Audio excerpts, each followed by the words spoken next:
প্রিয় ভিউয়ার্স, আজকে আমি আপনাদের সাথে শেয়ার করছি সবচাইতে সহজভাবে ক্লাসিক বা ট্র্যাডিশনাল রসগোল্লা তৈরির রেসিপি। মিষ্টির দোকানের একদম নরম তুলতুলে রসগোল্লা। আর এই রসগোল্লা নর্মাল ফ্রিজে রেখে যখন সংরক্ষণ করবেন, ধরেন 7-8 দিনের মতো, একদমই কিন্তু শক্ত হবে না, এভাবে নরমই থাকবে। দুধের ছানা তৈরি থেকেই রসগোল্লাটা আমি আপনাদের সাথে শেয়ার করছি। আমি 1 লিটার ফুল ক্রিম লিকুইড দুধ নিয়েছি। এটা কাঁচা দুধ অর্থাৎ পাস্তুরাইজ না। আর পাস্তুরাইজ না বলে কিন্তু এই দুধ দিয়ে তৈরি ছানা সবচাইতে নরম হবে। তবে পাস্তুরাইজ দুধ ব্যবহার করতে চাইলে সেক্ষেত্রে 1 লিটার ফুল ক্রিম লিকুইড দুধে 2 টেবিল চামচের মতো হেভি ক্রিম বা হেভি লিকুইড যে ক্রিমটা আছে সেটা এই পর্যায়ে মিশিয়ে দেবেন। এতে পাস্তুরাইজ দুধ থেকে তৈরি ছানা নরম হবে। আমি টক দই দিয়ে ছানা কাটছি। এখানে 1/2 কাপ পরিমাণ টক দই নিয়েছি, এটা রুম টেম্পারেচারে আছে। টক দইয়ের কম বেশি 1 কাপ টক দই দিয়েও ছানা কাটতে পারেন, কিন্তু আপনার একটাই কন্ডিশন, টক দইটা রুম টেম্পারেচারে থাকতে হবে আর টক দইটা বেশ ভালো রকম টক হতে হবে। টক দই যদি টক না হয় সেক্ষেত্রে এই টক দই দিয়ে ছানা কাটা যাবে না। আর এই কারণেই আমি টক দইয়ের মধ্যে বেশ কিছুটা পরিমাণ লেবুর রস চিপে নিয়েছি। আপনারা লেবুর রসের পরিবর্তে ধরেন 1 চা চামচের বা 1 টেবিল চামচের মতো ভিনেগার বা সিরকা টক দইয়ের মধ্যে মিশিয়ে নিতে পারেন। দুধ একবার ফুটে উঠেছে, বলক চলে এসেছে, আমি চুলাটা বন্ধ করে দিয়েছি আর টক দইটা এখন দিয়ে দিলাম। নাড়তে নাড়তেই কিন্তু কিছুক্ষণের মধ্যেই একদম দুধটা ফেটে গিয়ে ছানাটা তৈরি হয়ে গিয়েছে। এটাই আমি কটন কাপড়ে চিপে একেবারে ছানার পানিটা ফেলে দিচ্ছি আর একটু ধুয়ে নিলাম, কারণ লেবুর রস দিয়ে আমি ছানাটা কেটেছি বলে লেবুর রসের যাতে কোনো গন্ধ না হয় এই কারণে। রসগোল্লা তৈরি করার জন্য কিন্তু এই ছানা একদম ঝুলিয়ে রেখে পানি ঝরিয়ে নিতে হবে না। আমি জাস্ট খুব ভালোভাবে চিপে নিচ্ছি, যে আলগা পানিটা আছে যতক্ষণ পড়ছে চিপতে চিপতে আমি ততটুকু পর্যন্তই চিপে নিচ্ছি। এখানে প্রায় 1 কাপের মতো ছানা হয়েছে। ছানা কিন্তু বেশ আর্দ্র আছে, অর্থাৎ ভেজা ভেজা হয়ে আছে। এইরকমই কিন্তু থাকতে হবে। এই ছানাটাই আমি যেভাবে মথে নিচ্ছি দেখছেন, আমি কিন্তু হাতে তালু দিয়ে মথছি না, আমি জাস্ট ভেঙে ভেঙে নিচ্ছি। ছানার মধ্যে যে গুটি থাকে সেটা যাতে একদম মসৃণ হয়ে যায় এটাই করছি। হাতের তালু দিয়ে কিন্তু জোরে জোরে মথে যদি নেন সেক্ষেত্রে হয় কি, এই ছানার ভেতরে যে তেলটা আছে সেটা একদম বার হয়ে যায়, ফলে মিষ্টি শক্ত হয়। 2-1 মিনিটের মধ্যে কিন্তু ছানা একদম মসৃণ হয়ে গেছে। এর মধ্যে যে গুটি গুটি দানা থাকে সেগুলি কিন্তু নাই, সব একসাথে একদম একটা আটার বা ময়দার মণ্ডর মতো হয়ে গিয়েছে। আর কিন্তু আমাকে মথতে হবে না। এখন কিছু শুকনো উপকরণ মিশাতে হবে। আমি 2 চা চামচ দিয়েছি ময়দা মাথা ছাটা, আর 2 চা চামচ দিয়েছি আমি ফুল ক্রিম গুঁড়া দুধ, আর আধা চা চামচের মতো দিয়েছি আমি চিনি। এগুলি শুকনো উপকরণ, আর অন্য কোনো ধরনের উপকরণ মেশাতে হবে না। আমি যে ময়দা দিয়েছি আর ফুল ক্রিম যে গুঁড়া দুধটা দিয়েছি এইটার জন্যই কিন্তু টেক্সচারটা মিষ্টির দোকানের যে নরম তুলতুলে ছানা স্পঞ্জি না সেই ব্যাপারটা আসবে, আর চিনিটার জন্য ভেতরে কিছুটা স্পঞ্জের ভাবটা আসবে, কিন্তু সম্পূর্ণ স্পঞ্জের মতো হবে না। আপনারা যদি শুধুমাত্র চিনি দেন সেক্ষেত্রে দেখবেন যে এই রসগোল্লা মানে ফুল ক্রিম গুঁড়া দুধ আর ময়দা ছাড়া, তাহলে দেখবেন এই রসগোল্লা হবে স্পঞ্জ রসগোল্লা। এখন আমি ভালোভাবে মিশিয়ে নিয়েছি যাতে শুকনো উপকরণগুলি একদম ছানার মধ্যে খুব ভালোভাবে মিশে যায়। আর রসগোল্লা তৈরি করা আমি মিডিয়াম সাইজের রসগোল্লা করছি। এরকম 1 কাপ দুধের ছানা থেকে মোটামুটি 12টা রসগোল্লা হচ্ছে। রসগোল্লার উপরে একদম কোনো ধরনের ক্র্যাক নাই বা ফেটে যায়নি, এটা হয়েছে কারণ কিছুটা আর্দ্রতা ছিল এই ছানার মধ্যে।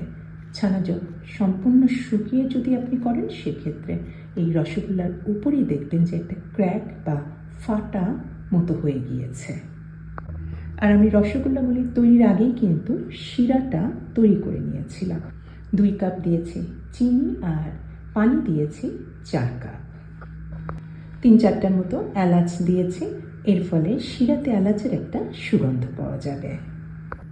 আর এই চিনির শিরা জাস্ট একবার ফুটে উঠলে আমি চুলাটা একদম নিভু নিভু করে রেখেছি যাতে গরম থাকে। আর এই যে রসগোল্লাটা আমি যে তৈরি করে এখন একবার ভালোভাবে চুলার আঁচটা বাড়িয়ে জাস্ট টকবক করে পানিটা ফুটছে, শিরাটা ফুটছে, তখনই একসাথে সমস্ত রসগোল্লাগুলি শিরাতে ছেড়ে দিলাম। আর শিরার পরিমাণ কিন্তু বেশ ভালো পরিমাণে হতে হবে। শিরার পরিমাণ যদি কম হয়, মোটামুটি 1.5 ইঞ্চি থেকে 2 ইঞ্চি পর্যন্ত গভীর কিন্তু শিরার পরিমাণটা থাকতে হবে। আর এই পরিমাণে শিরার মধ্যে যদি রসগোল্লা ছাড়েন সেক্ষেত্রে রসগোল্লা কিন্তু গোল হবে। শেপটা যদি একটু কম হয়, ধরেন 1 ইঞ্চি বা 1 ইঞ্চির কম শিরার পরিমাণ গভীরতা, সেক্ষেত্রে রসগোল্লা কিন্তু গোল গোল হবে না।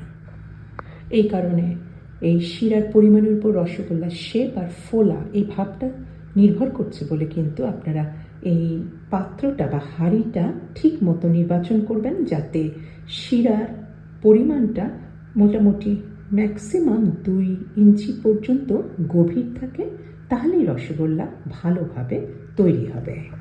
আর আমি ঢেকে দিয়েছি, ঢেকেই প্রথমেই একেবারে রান্না শুরু করতে হবে। আর প্রচণ্ড বাষ্প এবং চারিদিকতে বার হয়ে যাচ্ছে, এই জন্যই কিন্তু আমি কিছুক্ষণের মধ্যে আমি বারবার এই ঢাকনাটা উঠাচ্ছি আর নামাচ্ছি যাতে শিরাটা একদমই উপচিয়ে না পড়ে। আমি মোটামুটি 5-6 মিনিটের মতো জাল দিয়ে দিয়েছি। রসগোল্লা কিন্তু বেশ একটু বড় হয়ে গিয়েছে। এই পর্যায়ে আমি কিছুটা পানি দিয়ে দিচ্ছি, কারণ 6-7 মিনিটের মধ্যে কিন্তু রসগোল্লার এই রসের পরিমাণটা কমে গেছে আর কিছুটা ঘন হয়ে গেছে। কমে গেলে বা ঘন হয়ে গেলেই কিন্তু মিষ্টি শক্ত হয়ে যাবে, মিষ্টি ঠিক মতো ফুলবে না। আর সবসময় দিবেন গরম পানি, ঠান্ডা পানি অবশ্যই বা নর্মাল পানি কখনোই দিবেন না। আমি মাঝে মাঝে কিন্তু রসগোল্লা একদম ঘেঁষে যাচ্ছে পাত্রে, আমি কিন্তু একটু ওদিকে আবার মাঝখানে নিয়ে দিচ্ছি। এই প্রসেসে হাই হিটে রসগোল্লা আমি রান্না করব। এই রসগোল্লা মোটামুটি আমি 25 মিনিট থেকে 30 মিনিটের মতো রান্না করব। আমি 7-8 মিনিট পর পরই আমি একটু ভালো করে খেয়াল করব যে রসটা যাতে কমে না যায়, কমে গেলে গরম পানিটা দেব। আর যাতে রসটা ঘন না হয়, ঘন হলেও কিন্তু গরম পানি দিয়ে সেটাকে পাতলা করতে হবে। এইভাবে আমি রান্না করলাম টোটাল 40 মিনিটের মতো। রসগোল্লা সম্পূর্ণ তৈরি হয়ে গেছে, তবে এটা একটা পরীক্ষা করার একটা ব্যাপার হচ্ছে, নর্মাল পানির মধ্যে একটা রসগোল্লা দিয়ে দিয়েছি, রসগোল্লা টুক করে পানির নিচে একদম তলিয়ে গেছে, অর্থাৎ রসগোল্লা সম্পূর্ণ তৈরি হয়ে গেছে। আর গরম রসগোল্লা একদম তুলতুলে হয়ে আছে, কিন্তু একটু যখন ঠান্ডা হবে এই রসগোল্লা কিন্তু শক্ত হবে না, এরকম নরমই থাকবে। আর এই রসগোল্লা খুব সহজভাবে তৈরি করছি। নতুন করে শিরা, নর্মাল শিরা তৈরি করে আবার ওই শিরার মধ্যে রসগোল্লা ট্রান্সফার করো, এসব করার কিচ্ছু দরকার নাই। আমি যে শিরার মধ্যে রসগোল্লাটা রান্না করলাম এতক্ষণ, তার মধ্যেই আমি জাস্ট পরিমাণ মতো 1 গ্লাস কি 2 গ্লাসের মতো নর্মাল পানি দিয়ে দিয়েছি, যে সেইটুকুতে যতটুকু ঠান্ডা হয়েছে সেটাই আনা, এখনও কিন্তু হালকা গরমই আছে, এর মধ্যেই থাকুক। আর রসের স্বাদটা কিন্তু এখনও মিষ্টিই আছে, এইভাবেই থাকবে ধরেন ঘন্টা খানেকের মতো। ঘন্টা খানেক পরে এই রসগোল্লা একেবারে সঙ্গে সঙ্গেই আপনারা খেতে পারবেন। একেবারে রসে কিন্তু টইটুম্বুর হয়েই আছে রসগোল্লা, দেখতেই পাচ্ছেন একটু চিপলেই কিন্তু একেবারে রস ঝরে পড়ছে। আর আমি এই রসগোল্লা টোটাল আমি 7-8 দিনের মতো রেখে দিয়েছিলাম ফ্রিজে, সব খাওয়া হয়নি, কিন্তু 7-8 দিন পরেও এই রসগোল্লা এইভাবেই থেকে গেছে। আমি বলতে পারেন এই রসগোল্লা আমি তৈরি হাসতে হাসতে খেলতে খেলতে রসগোল্লাটা আমি তৈরি করেছি। আর আপনাদেরকে তো বলেই দিলাম, দুধ ভালো হতে হবে, ফুল ক্রিম লিকুইড দুধ, আর কাঁচা দুধ হলে সবচেয়ে ভালো হয়। আর একবার বলক দিয়ে আসলে তখন আপনি দই অথবা লেবুর রস দিয়ে এই ছানাটা কেটে নিয়ে জাস্ট চিপে নেবেন, যতটা আলগা পানি আছে চিপে যতটা বার করতে হবে সেইটুকুই এনাফ। তারপরে এর মধ্যে যা শুকনো উপকরণ মিশালাম আর কেন মিশিয়েছি সেটাও বলেছি। এভাবে তৈরি করে ফেলেন। আর 40 মিনিটের মতো, 30-35 বা 40 মিনিটের মতো এই সাইজের রসগোল্লা রান্না করতে হবে হাই হিটে, ঢাকনা দিয়ে ঢেকে। আর একেবারে যখন তৈরি হয়ে যাবে সেক্ষেত্রে জাস্ট ওই নর্মাল ওই শিরার মধ্যে পানি দিয়ে দিবেন 2 গ্লাসের মতো, যেটুকু ঠান্ডা হয়েছে শিরা সেটাই যথেষ্ট, তার মধ্যেই রেখে দিবেন। আর এই রসগোল্লা দেখতেই পাচ্ছেন, এটা কিন্তু সম্পূর্ণ স্পঞ্জ রসগোল্লা না, এটা মিষ্টির দোকানে ক্লাসিক বা ট্র্যাডিশনাল রসগোল্লা। আজকে এই পর্যন্তই। সবাই ভালো থাকবেন। আল্লাহ হাফিজ।